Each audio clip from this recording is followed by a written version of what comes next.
लड़ाकों से भरा मैदान, हाथ में अग्निबाण और चेहरे में रणबांकुरों सा तेज, और चारों तरफ से बरसते शोलों से बाण। ये नजारा है इंदौर से 60 किलोमीटर दूर गौतमपुरा का। दीपावली के एक दिन बाद यहां वर्षों पुरानी परंपरा के चलते हर साल हिंगोट युद्ध लड़ा जाता है। हिंगोट युद्ध का नजारा किसी असल युद्ध से कम नहीं होता है। इस युद्ध में भी लड़ाके अस्त्र शस्त्र और ढाल लेकर मैदान में उतरते हैं और वीर योद्धा की तरह ही वार करते हैं।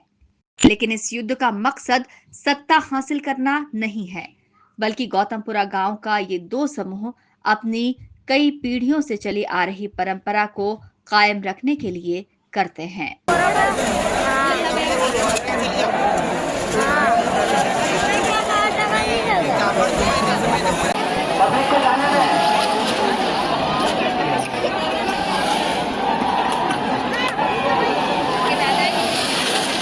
हिंगोट युद्ध में गौतमपुरा और रुंजी गांव के योद्धा आपस में भिड़ते हैं और एक दूसरे पर अग्नि बाण फेंक कर हमला करते हैं, जिसमें दर्जनों लोग घायल भी होते हैं।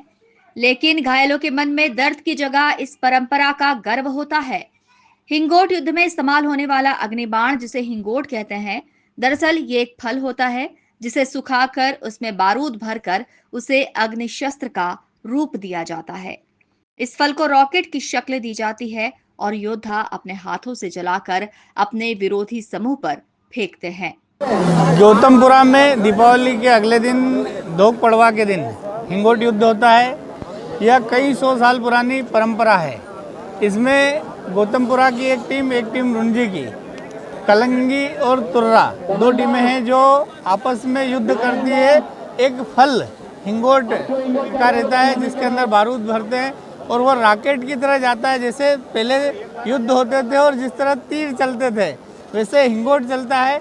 और जो झोला रहता है हर व्यक्ति के पास में, उस झोले को नष्ट करना यह इनका युद्ध में विजयी प्राप्ति का सिंबल रहता है। जिसके ज़्यादा झोले नष्ट होते हैं वह टीम हारती है और जो ज़्यादा झोले नष्ट करता है वह टीम जीतती है। यह यहाँ की पुरानी परंपरा है। और अभी आप देख रहे होंगे कि हज़ारों की तादाद में यहाँ दूर दूर से गांव-गांव से लोग यहाँ पधारे हैं। इंदौर से, देवास से, उज्जैन से, कई जगह से लोग यहाँ आए। हम उनका स्वागत करते हैं। सभी को दीपावली की बहुत बहुत शुभ। इस खतरनाक खेल में अनेकों लोग और लड़ाके घायल हो जाते हैं, जिनके लिए बाकायदा यहाँ डॉक्टरों की एक टीम तैनात होती है। हालांकि प्रशासन द्वारा इस तरह का जानलेवा खेल नहीं खेलने की अपील ग्रामीणों से की जाती है, लेकिन ग्रामीण परंपरा का हवाला देते हुए हर बार इस जानलेवा खेल को खेलते हैं। इस खतरनाक खेल की सुरक्षा के लिए 300 पुलिसकर्मी तैनात थे।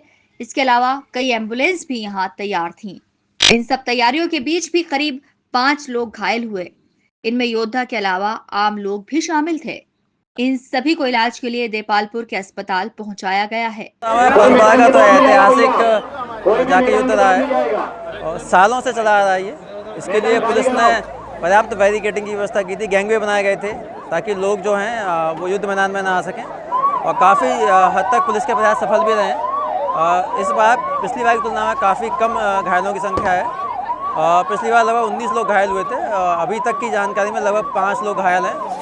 तो ये अच्छा प्रयास है। और नगर पालिका, प्रशासन, पुलिस, स्वास्थ्य विभाग सब ने मिलकर बहुत अच्छी व्यवस्थाएं की। उसी का नतीजा है कि घायलों की संख्या इस बार काफ़ी कम रही है। कितना पुलिस बल तैनात किया गया है? लगभग 200 पुलिस बल तैनात किया गया था। इस क्षेत्र में 4 टीम बनाई थी हमने, और अलग अलग मार्गों में, जैसा कि आपने देखा कि अलग अलग मार्गों में अलग अलग टीम थी, अलग अलग एम्बुलेंस थी हर मार्ग पे। इस जगह पे 4 एम्बुलेंस और 4 टीमें थी। 3 प्राइवेट हॉस्पिटल्स को भी हमने स्टैंड बाय मोड पे रखा था, और एक हमारा प्राथमिक स्वास्थ्य केंद्र जो गौतमपुरा का है वहाँ के लिए भी, वहाँ पे भी टीम उपलब्ध थी जो कि घायलों के उपचार अभी भी कर रही है। जो छोटी मोटी चोटी थी उनको यहीं पे उपचारित किया जा रहा था, और लगभग 6 के आसपास मरीजों को यहाँ से एम्बुलेंस लेके गई, जिनमें से एक को नाक में थोड़ी चोट थी तो उनको देपालपुर भेजा गया। बाकी सबको यहीं पे अभी उपचार चल रहा है। तो एग्जैक्ट आंकड़ा तो मैं थोड़ा सा एक बार कंफर्म करने के बाद ही बता पाऊँगी। लगभग 35 के आसपास कुछ होना। फिलहाल इंदौर के समीप होने वाले इस खतरनाक और जानलेवा खेल में कई जनप्रतिनिधि भी शामिल होते हैं। Bureau report, INN news, Indore.